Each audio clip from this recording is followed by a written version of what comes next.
The fundamentals of a smart contract are actually surprisingly easy to understand. A smart contract is essentially just a contract, so an agreement that is smart, meaning that it is triggered automatically. So you can imagine a smart contract is just a contract that is automated. Let me give you an example. The company Kickstarter is a crowdfunding platform where if you have a business or a product idea but you need money to start making that product at scale, then you could use the Kickstarter platform to generate investment. So you'd make a compelling page and video on Kickstarter to try and attract investors to donate to your project. For example, you might have an idea for creating a new, revolutionary electric motorbike, but you don't have enough money to start the manufacturing process, so you create a page and say that you have a goal of raising $100,000 in 6 months from investors. And as a reward for people investing, you'd give out a free motorbike, just an example, to everyone who donates at least $5,000. So you run the campaign, and by the 6-month deadline, you've reached $150,000. Now, Kickstarter holds that money during the campaign, and if the $100,000 goal is reached within the 6-month deadline, then Kickstarter will release that money. If, however, the goal is not reached, Kickstarter will return the money to the people who donated it. And that's how a traditional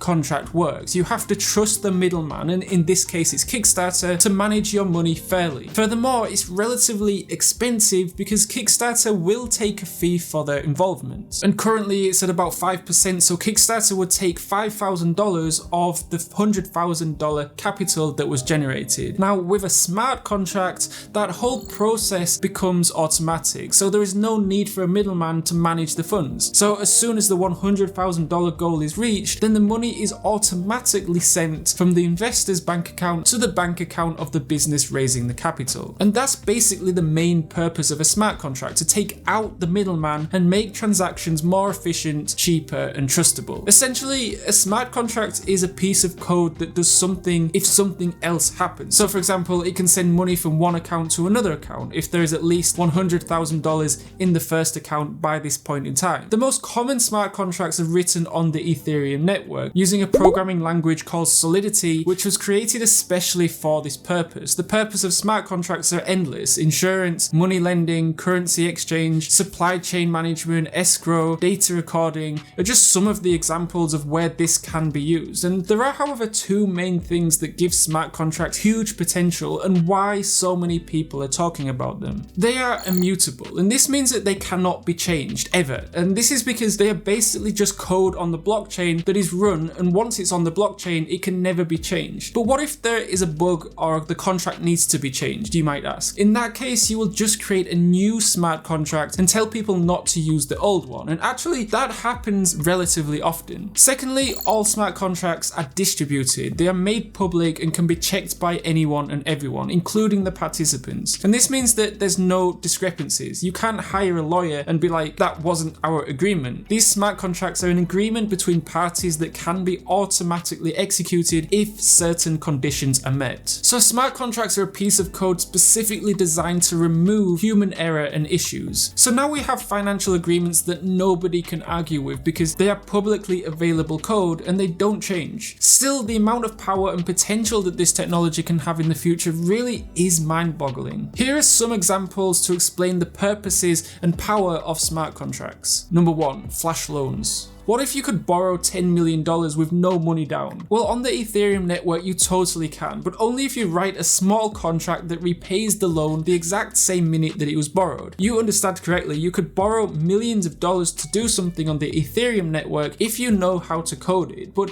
it has to be guaranteed that all of the money will be paid back. Now, you might be wondering, what for? Well, imagine you could buy Bitcoin on Coinbase, a cryptocurrency exchange, for $45,000 and sell it on Kraken, another cryptocurrency exchange, for $45,300. You could, in theory, borrow $10 million and buy a bunch of Bitcoin on Coinbase, sell it on Kraken, and then directly pay back the loan. And that is a flash loan. So smart people have been making serious money like this out of thin air. And here's the kicker. The smart contract checks itself. It runs a simulation of what you programmed and verifies that what you told it to do would actually allow the money to be paid back to the lender. And after your code is is checked, it runs automatically and all transactions are made. You could never do this with traditional finance, but you can on the blockchain. Insurance. On the Ethereum blockchain, you can create an entire insurance company with just a few smart contracts. You would just need to write some code that says something like, if Farmer John gives us $3,000 and if it is 95 degrees for 4 days, which would kill all his crop, pay Farmer John